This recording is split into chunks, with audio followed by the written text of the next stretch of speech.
जंजीर का सुरीला सफर गाने की रिकॉर्डिंग हो गई थी पूरी। फिर रफी साहब ने क्यों दोबारा गाया गाना? जी हाँ, मोहम्मद रफी साहब फिल्म इंडस्ट्री के सबसे चहीते गायक रहे हैं।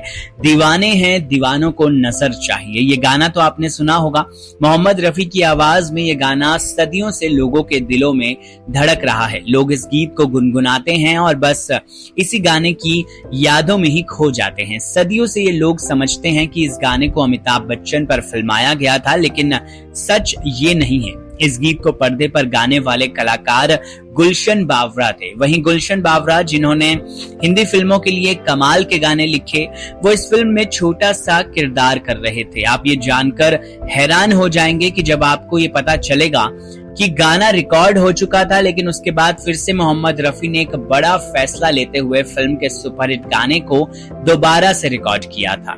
उनके इस फैसले से सब हैरान हो गए थे। क्या था वो फैसला और क्यों लिया गया था? चलिए आज हम आपको बताते हैं।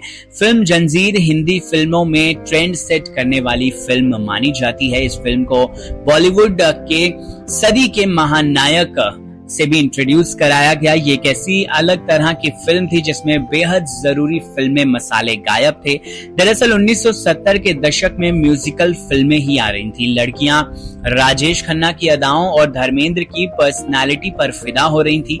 ऐसे माहौल में निर्देशक प्रकाश मेहरा ने जब पहली बार निर्माता बनने का सोचा तो सलीम खान और जावेद अख्तर ने उन्हें एक ऐसी स्क्रिप्ट थमा दी जिसमें हीरो गाने नहीं गाता, रोमांस नहीं करता और तो और वो कॉमेडी भी नहीं करता। कुल मिलाकर उसके चेहरे पर कभी हंसी आती ही नहीं थी।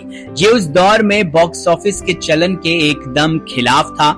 उस पर से अमिताभ का सीधा और गंभीर युवक वाला किरदार, जिसके अंदर गुस्से का एक ज्वालामुखी भड़क रहा था। आम हीरो की तुलना में उनकी लंबाई भी ज्यादा थी।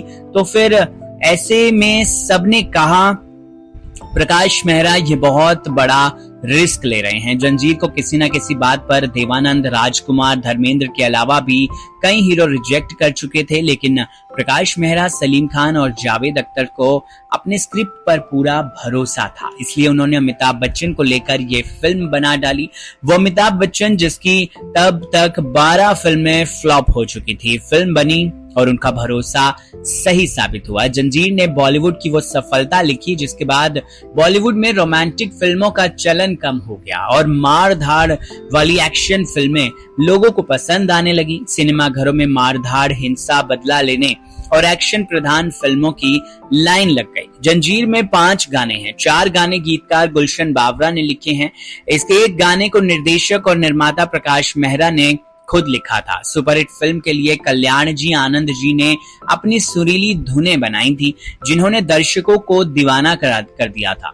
दीवाने हैं दीवानों को नजर चाहिए। इस गाने में पर्दे पर खुद गुलशन बावरा हारमोनियम बजाते, गाते और नाचते हुए नजर आते हैं। गुलशन बावरा को गीत लिखने के साथ साथ एक्टिंग का भी बहुत शौक था और वो कई फिल्मों में एक्टिंग कर चुके थे। जब भी ये गाना रिकॉर्ड हो रहा था तो रमजान का महीना था। रफी साहब रोजे में थे। उन्होंने रोजे के दौरान ही इस गाने को रिकॉर्ड किया था। संगीतकार कल्याण जी, आनंद जी भी रिकॉर्डिंग से संतुष्ट थे। हालांकि लता मंगेशकर को अपने परफॉर्मेंस पर कुछ नजर कमी आ रही थी, लेकिन रफी साहब ने उन्हें समझा दिया कि टेक बिल्कुल सही है, आपने बहुत ही अच्छा गाया है। लता जी को समझाने के बाद जब रफी साहब स्टूडियो से बाहर निकल रहे थे तभी उन्हें गीतकार गुलशन बावरा दिखाई दे। गुलशन बावरा उनकी तरफ दौड़कर पहुंचे और खुश होकर बोले, रफी भाई आपको पता है फिल्म में ये गाना मैं गा रहा हूँ। गुलशन की बात सुनकर रफी साहब थोड़े हैरान हो गए। रफी साहब इसलिए हैरान हुए क्योंकि गुलशन बावरा बेहद ही मस्त मौला आदमी थे।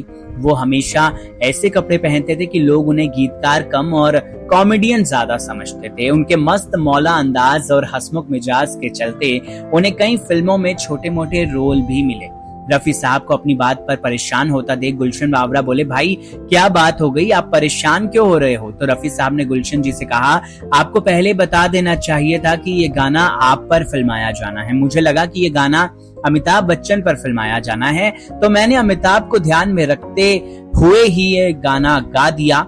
खैर कोई नहीं, ये कहते हुए रफी साहब तुरंत स्टूडियो पहुंचे और आनंद जी को पूरी बात बताकर फिर से रिकॉर्डिंग के लिए तैयार कराया। लता जी तो एक और रीटेक के लिए कह ही रही थी, तब सभी संजीदे स्टूडियो में ही थे और तुरंत दोबारा रिकॉर्डिंग शुरू कर दी। इस बार रफी साहब ने गुलशन बावरा को ध्यान में रखते हुए गाना गाया और लता जी के साथ गाने को उन्होंने फिर से रिकॉर्ड किया।